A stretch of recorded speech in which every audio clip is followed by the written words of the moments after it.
अरे बाप रे, मैं तो भूल ही गया था, इस जंगल से भी गुजरना है। अरे लालचंद, तू सो क्यों गया?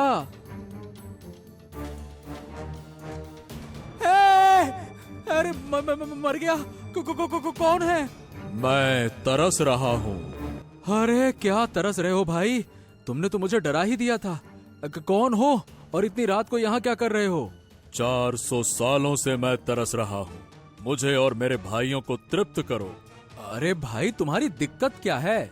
हाँ, तुम्हारा तो चेहरा ही नहीं है भाई। क्या चीज हो तुम? मैं 400 सालों से तरस रहा हूँ। मुझे शराब चाहिए, दो वरना मैं तुम्हें मार डालूंगा। मुझे शराब दो, शराब दो, शराब दो। अरे लगता है कि मैंने अगर इसे शराब नहीं दी तो ये तो मुझे मार डालेगा। अरे हाँ, मेरे एक दवा में शराब का कुछ अंश है, मैं इसे वो दे देता हूँ। हाँ। लालचंद एक व्यापारी था। वो गांव-गांव जाकर अपनी आयुर्वेदिक दवाई बेचकर अपना गुजारा करता था।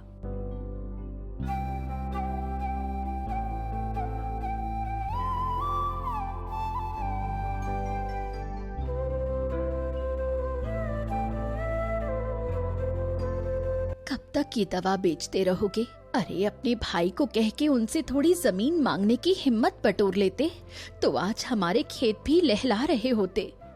अरे भाग्यवान, हमारे पास जो है उसी में खुश होना चाहिए। लालच बुरी बलाएं हैं। हाँ, तो मैं कहाँ नाराज हूँ। मैं तो बस इतना बोल रही हूँ कि घर चलाना मुश्किल हो जाता है। बस 2 दिन का ही अनाज बचा है।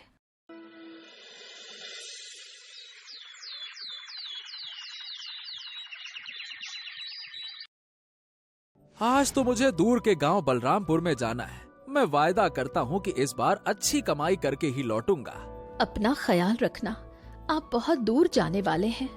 बिल्कुल। अरे भाई, मेरे सारे पैसे तुम रख लो, अगर मुझे कुछ हो गया तो। आप ना कुछ भी ऐसा मत सोचिए। मैंने आपके खाने के लिए पूरियां बनाई हैं। तुम मेरा कितना ख्याल रखती हो। आप बहुत दयालु बनते हैं। अगर रास्ते में कोई गरीब मिल जाए तो उसे अपनी पूरियां मत दे देना। तुम हमेशा ऐसा करते हो। अरे नहीं भाग्यवान, मैं बिल्कुल ऐसा नहीं करूंगा। लालचंद अपना झोला उठाकर बलरामपुर के लिए निकल जाता है।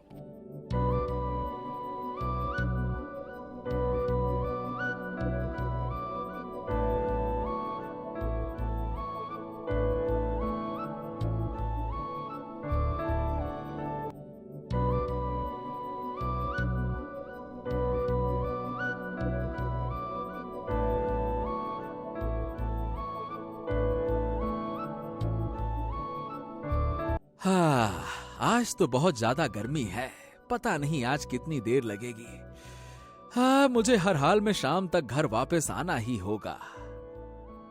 जंगल के बीच में एक फटे कपड़े पहने हुए एक बूढ़ा व्यक्ति बैठा था, जो देखने में किसी पागल जैसा लग रहा था। उसकी आंखें बड़ी बड़ी और वो बहुत पतला दुबला था। ए लड़के! अरे ये बूढ़ा आदमी मुझे क्यों बुला रहा है? क्या हुआ बाबा? क्या मैं आपकी कुछ मदद कर सकता हूँ? अरे तू यहाँ क्यों आया है? बाबा, मैं पास के गांव जा रहा हूँ। तू मत जा, ये जगह ठीक नहीं है। अब बाबा, अगर मैं जाऊंगा नहीं तो? अच्छा, ला, कुछ खाने का सामान है तो ला, मुझे दे दे। अरे अगर इस आदमी को मैंने खाना दे दिया तो फिर तो मैं भूखा रह जाऊंगा। लेकिन ये बेचारा तो कई दिनों से भूखा लग रहा है। इस बेचारे पागल को ही अपना भोजन दे देता हूँ, इसी का पेट भरे। हाँ बाबा, ये लो पूड़ियाँ। हाँ, अच्छा है, ला, मुझे दे दे। अच्छा बाबा, चलो अब मैं चलता हूँ। सुन। अब क्या हुआ बाबा? रात को इस रास्ते से मत लौटना, यहाँ खतरा है। मौत घूमती है इधर। क्या मतलब? छलावा, 5 साए यहाँ आते हैं, तुझसे सवाल पूछेंगे। तूने जवाब नहीं दिया तो तुझे मार देंगे। हैं, ये आदमी तो सच में पागल ही है। चलो मैं निकलता हूँ, वरना मुझे देर हो जाएगी। शाम को लौटना भी है।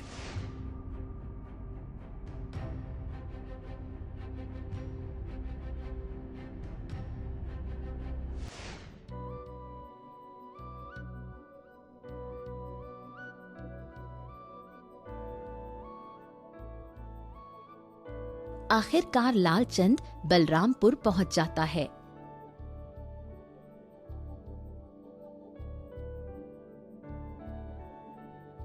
गुप्त रोग, दांतों में दर्द, पेट की समस्या। गुप्त रोग, दांतों में दर्द, पेट की समस्या। दोस्तों, सभी चीजों का इलाज है अपने पास। गुप्त रोग, दांतों का दर्द, पेट की समस्या।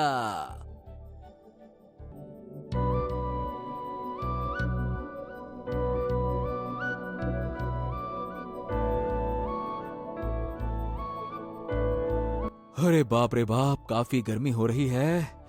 एक काम करता हूं, मैं उस कुएं के पास जाकर पानी पीता हूं।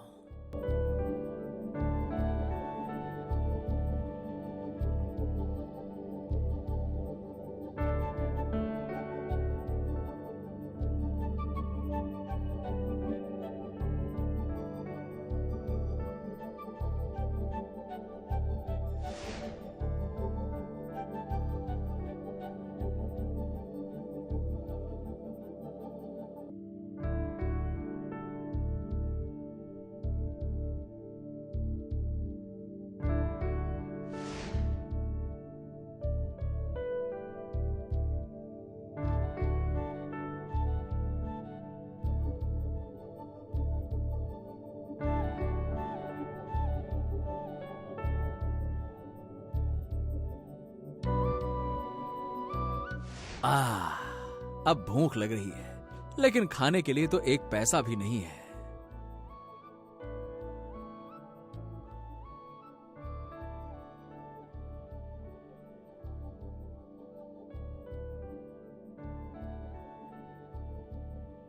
क्या बात है बेटे, तुम परेशान लग रहे हो। हाँ माताजी, अब आपसे छुपाना क्या, सारा दिन धूप में खड़े होकर मैं दवाई बेचने की कोशिश कर रहा हूँ। अरे लेकिन एक भी ग्राहक नहीं मिला और मेरे पास एक भी पैसा नहीं है कि कुछ खरीद कर अपना पेट भर लूं। मेरे पास 2 रोटी है बेटा, ये लो, मैं तुम्हें 1 रोटी देती हूँ, हम दोनों मिल बांट कर खा लेते हैं। बहुत बहुत शुक्रिया आपका माताजी, लेकिन मेरे पास आपको देने के लिए पैसे नहीं हैं, लेकिन आपको एक ताकत की दवाई दूंगा। भगवान तुम्हारा भला करे बेटा। रोटी खाकर लालचंद सुस्ताने लगता है और एक छांव के नीचे लेट जाता है।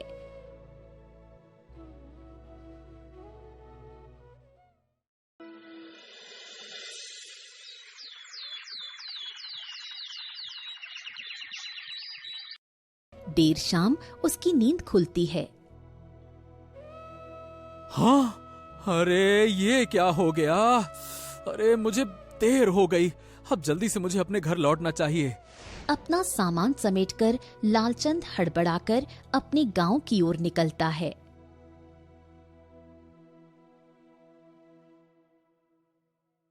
ओहो, आज भी कमाई नहीं हो पाई।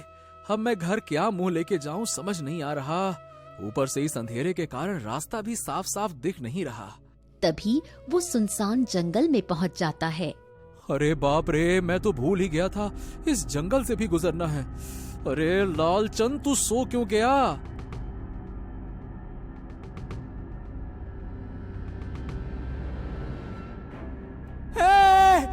अरे मर गया। कौन है? मैं तरस रहा हूँ। अरे क्या तरस रहे हो भाई? तुमने तो मुझे डरा ही दिया था। कौन हो और इतनी रात को यहाँ क्या कर रहे हो? 400 सालों से मैं तरस रहा हूँ, मुझे और मेरे भाइयों को तृप्त करो। अरे भाई, तुम्हारी दिक्कत क्या है? हाँ, तुम्हारा तो चेहरा ही नहीं है भाई, क्या चीज हो तुम? मैं 400 सालों से तरस रहा हूँ, मुझे शराब चाहिए, दो वरना मैं तुम्हें मार डालूंगा। मुझे शराब दो, शराब दो, शराब दो। अरे लगता है कि मैंने अगर इसे शराब नहीं दी तो ये तो मुझे मार डालेगा। अरे हाँ, मेरे एक दवा में शराब का कुछ अंश है, मैं इसे वो दे देता हूँ। हाँ, आहा, बड़ा स्वाद है इसका, धन्यवाद धन्यवाद। हैं? गायब हो गया? हे भगवान, ये क्या बला थी? ओ, मुझे यहाँ आना ही नहीं था, उस बूढ़े साधु ने मुझे मना किया था। हे भगवान, राम राम राम राम राम राम राम। हे जनार्दन, अब ये क्या मुसीबत है? मैं प्यासा हूँ, मुझे पानी पिला दे, तुम्हारा भला होगा। मेरे पास गंगा जल है, हाँ मैं इसे वही दे देता हूँ। हाँ, मेरी प्यास बुझ गई, तुम्हारा भला हो। हे भगवान, मुझे यहाँ से भागना होगा, लेकिन जाऊं तो कहाँ जाऊं? हाँ, ऐसा करता हूँ कि वापस बलरामपुर ही चला जाता हूँ। जान बची तो लाखों पाए। चल भाई लालचंद।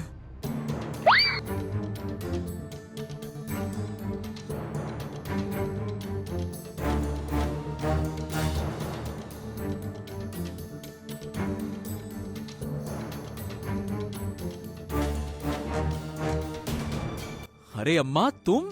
बेटा, तुम इतनी रात को? अम्मा, क्या है कि मुझे घर लौटने में काफी देर हो गई। क्या मैं आपके पास रुक सकता हूँ?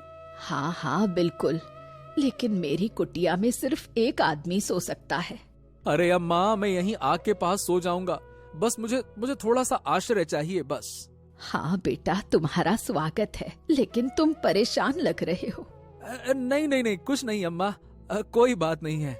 वो क्या है कि घर लौटने में जरा सी देर हो गई, तो मेरी पत्नी की चिंता हो रही है। तू चिंता मत कर बेटा, तू सो जा। कल सवेरे अपने घर चले जाना, ठीक है? हाँ अम्मा। तुम्हारी ताकत की गोली मैंने खाई, बहुत अच्छी दवा है। मैं गांव वालों को तुम्हारी दवा के बारे में बताऊंगी। हाँ अम्मा, जरूर। ये लो, मेरे पास खाने को बस कुछ मुरमुरे हैं। अच्छा, तुम आराम करो, मैं भी सोने जा रही हूँ।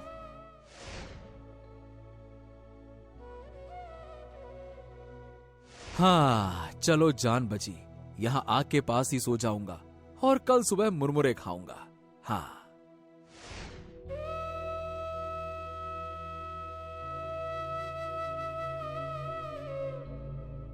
मुझे भूख लगी है, मुझे खाने को दो। अरे अब मैं इसे खाने के लिए क्या दूं? अरे हाँ, अम्मा ने कुछ मुरमुरे दिए थे। ये लो, मुरमुरे खा लो। अरे वाह, इनका स्वाद तो काफी बढ़िया है। भला हो तुम्हारा। मैं झोपड़ी के अंदर चला जाता हूँ, पता नहीं अब कौन सी मुसीबत टपक पड़ेगी।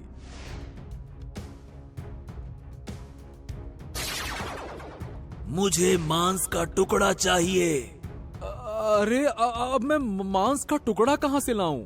अगर मुझे मांस नहीं मिला तो मैं इस बुढ़िया का मांस खा लूंगा। नहीं नहीं नहीं नहीं, रुको रुको रुको रुको।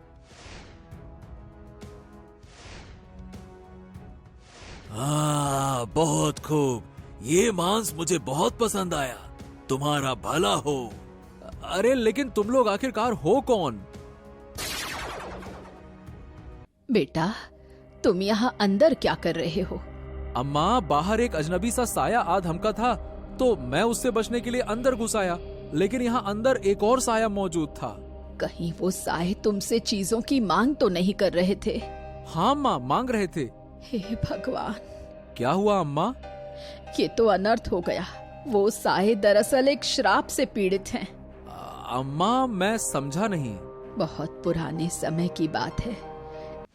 एक बार एक राजा ने यहाँ 5 भाइयों को चोरी के इल्जाम में मार डाला, लेकिन बाद में पता चला कि वो 5 बेगुनाह थे। जब उन्हें एहसास हुआ कि उनसे बहुत बड़ी भूल हो चुकी है, तब उनकी माँ ने उस राजा को गुस्से में एक श्राप दे डाला, जब तक आप मेरे बेटों की आत्मा से माफी नहीं मांग लेते, आप इसी जंगल में उनकी तरह भटकते रहेंगे। राजा ने फिर भी अपनी जिद में माफी नहीं मांगी। उन 5 भाइयों की आत्मा इसी जंगल में भटकती है और राहगीरों को अपना शिकार बनाती है। हे भगवान, अब मैं क्या करूं अम्मा? उन सायों ने तो मेरी परीक्षा लेनी शुरू कर दी है। निकल जा यहाँ से, जहाँ भाग सकता है भाग जा। ये तुम क्या कह रही हो अम्मा? मुझे नहीं पता कि मुसीबत में क्या करूं। मेरी मदद करो। मैं तुम्हारी कोई मदद नहीं कर सकती, तुम्हें बस वो राजा ही बचा सकता है। कौन? वही श्रापित राजा? हाँ, वही राजा जिसे बूढ़ी माँ ने श्राप दिया था। कि वो अनंत काल तक पृथ्वी पर भटकता रहेगा। देखो, वो तुम्हें जंगल में एक बूढ़े साधु के वेश में मिलेगा। वो जंगल के बीच में एक गुफा में रहता है, वही तुम्हारी मदद कर सकता है। अब लेकिन उस गुफा के पास पहुंचूंगा कैसे? तुम बस नदी के किनारे किनारे पैदल चलना, तुम उसकी गुफा के पास पहुंच जाओगे। और अगर वो साए मेरे पास आ गए तो? मेरे कुत्ते को साथ ले जाओ।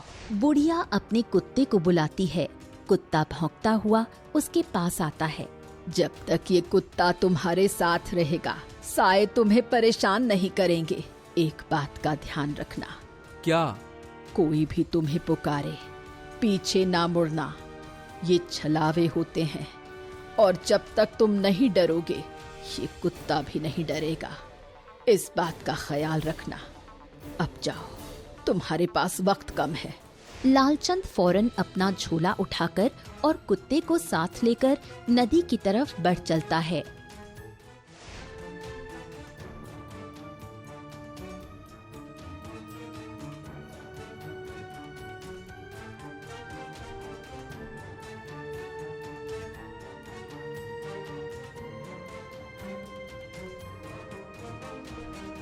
लालचंद, तुम कहाँ थे? मैं तुम्हें ढूंढते ढूंढते यहाँ आ पहुँची। लालचंद घबराकर जैसे ही पीछे मुड़ने वाला था, एकदम से उसे अम्मा की बात याद आ जाती है। नहीं नहीं नहीं नहीं नहीं, ये शांति तो नहीं हो सकती। वो तो घर पर मेरा इंतजार कर रही है। हाँ, ये जरूर उस साए का छलावा है। क्या हुआ लालचंद? मेरी बात सुनो। लालचंद पीछे नहीं मुड़ता, वो बस नदी के किनारे चलते हुए उस गुफा के पास आ जाता है। जैसे ही वो गुफा के पास पहुंचता है, आवाज आना तेज हो जाती है। अंदर मत जाओ, गुफा में क्यों जा रहे हो?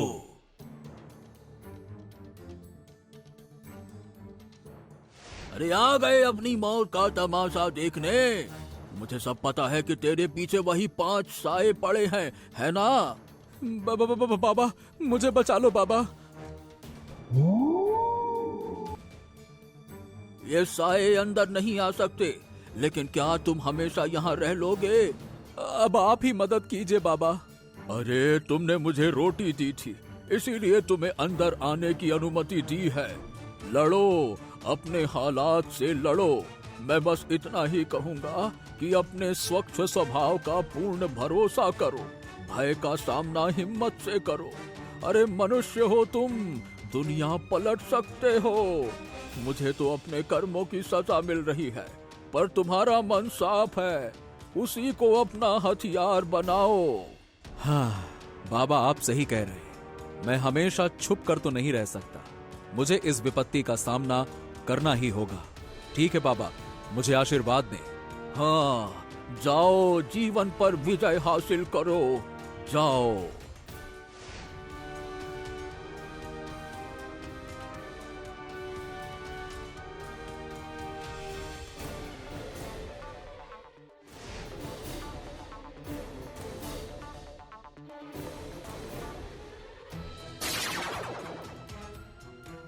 तुमने मेरे भाइयों को तृप्त किया, उनकी भूख और प्यास मिटाई है।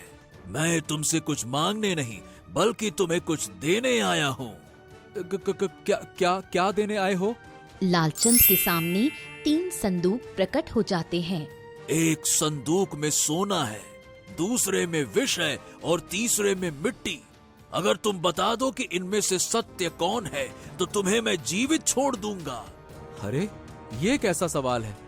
इनमें तो सभी मुझे सत्य लग रहे हैं। ध्यान रहे, अगर तुमने गलत जवाब दिया तो तुम्हारा प्राण मैं एक पल में छीन लूंगा। बाबा ने कहा था कि अपने सरल स्वभाव पर विश्वास करना वही मेरा हथियार है। हाँ, मिट्टी ही सत्य है। जो भी जन्म लेता है वापस मिट्टी में मिल जाता है। मिट्टी ही उसे दोबारा जन्म देती है।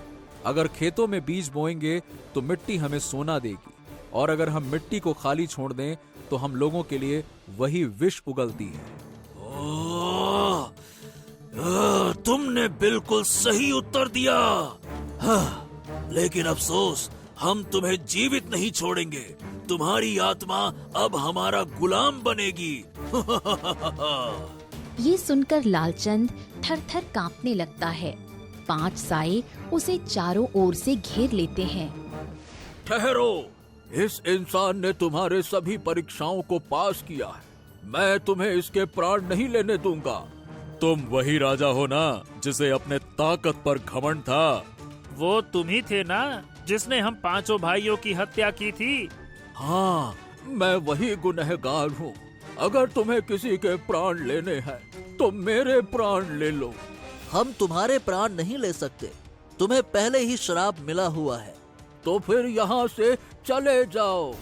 बाबा, क्या ऐसा नहीं हो सकता कि इनकी आत्मा को मुक्ति मिले?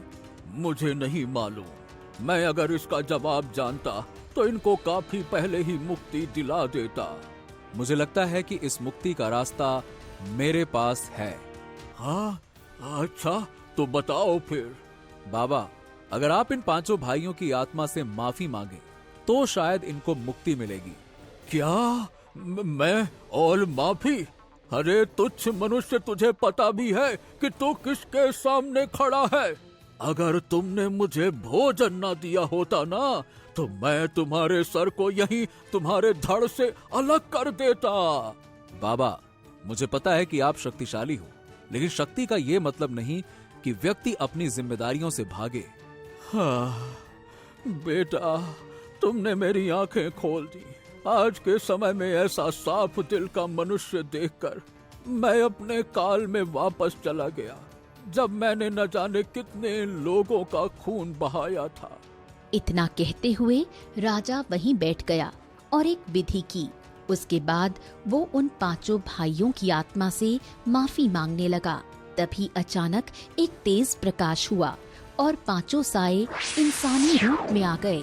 5 भाई एक दूसरे के गले लगने लगे। लालचंद, तुमने हमारी आत्माओं को मुक्ति दिलाई है। 400 सालों से हम जो इस जंगल में भटक रहे थे, अब हमें हमारी मुक्ति का रास्ता मिला है। लालचंद, हम तुम्हारा जितना धन्यवाद करें कम है, इसीलिए ये सोने की संदूक हमारी तरफ से भेंट के रूप में स्वीकार करो। इतना कहते ही 5 भाइयों की आत्मा अंधेरे में गायब हो गई। हाँ, क्या अनोखा दिन था आज।